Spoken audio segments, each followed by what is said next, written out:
As you're gonna see in most of my videos, I'm starting with a sheet of plywood, slicing it with my track saw. I'm using Makita. Right here I'm preparing side walls for wheels, making some reinforcement for side walls to make it a little bit stronger and sturdier. In this video I'm working on a candy cart. Slowly you're gonna see how it all coming together. So the candy cart supposed to be really big, 7 feet tall and like 5 feet long. It's gonna be big, like right here you see on the left side, but that one that you see, it's not foldable, and this one, it's supposed to be completely foldable and collapsible, so you can fit it in any car, even in a Honda Civic. So you can drive it around to your event or to your party. This candy cart is going to be for an event. It's going to be like a lemonade stand. Right now I'm working on sides, corners, and I came up with this idea to make those front and back kind of fold inwards to make this base sturdy enough, but to be able to fold it completely flat. So like I said, you can fit it in any car. These gonna be handles for the candy cart. Just trying to make it a little bit more decorative with some circles and some shapes. And it's foldable too, so you can put it in and remove it later. Another sheet of plywood. Like I said, in most of my videos you're gonna see me working with plywood, and you're definitely not gonna see me working with epoxy, making tables, or some other expensive furniture.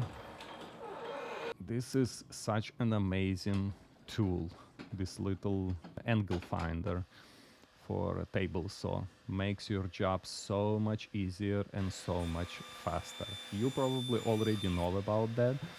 It's a cheap angle finder from Amazon, but works great.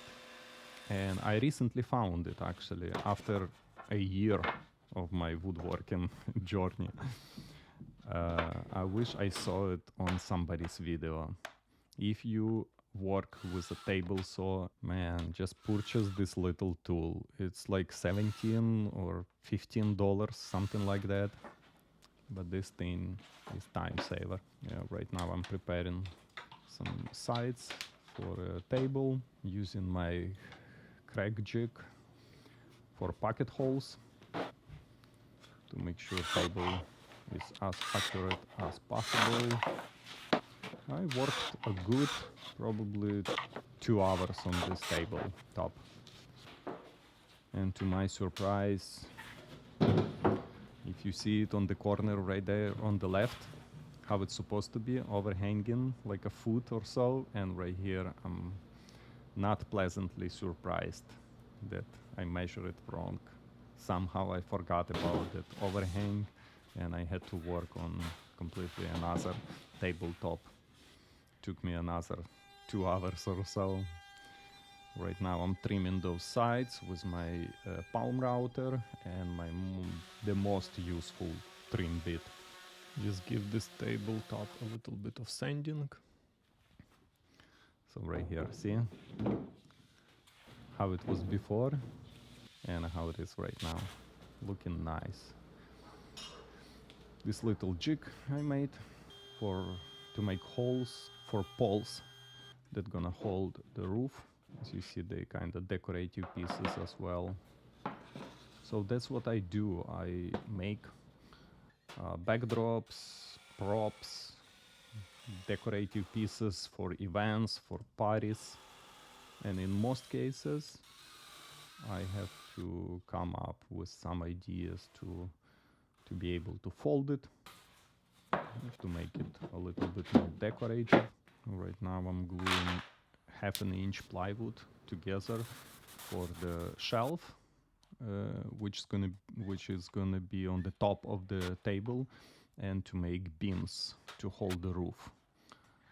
I wanted to make shelf a little bit thicker than I could use 3/4 plywood, but I decided to make it a little bit thicker, and I will stain them with a brown stain. So the whole cart is going to be painted with white paint, and it's gonna have a brown top and brown shelves and brown beams for the roof. Trying to make it as decorative as possible. So adding some corners, some trims. This is gonna be a shelf on the top of the tabletop.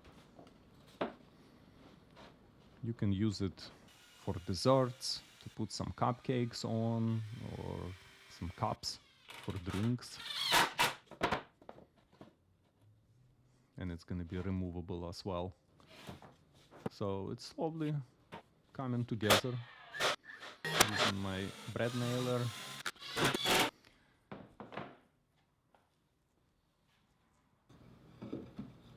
Yeah, looks good.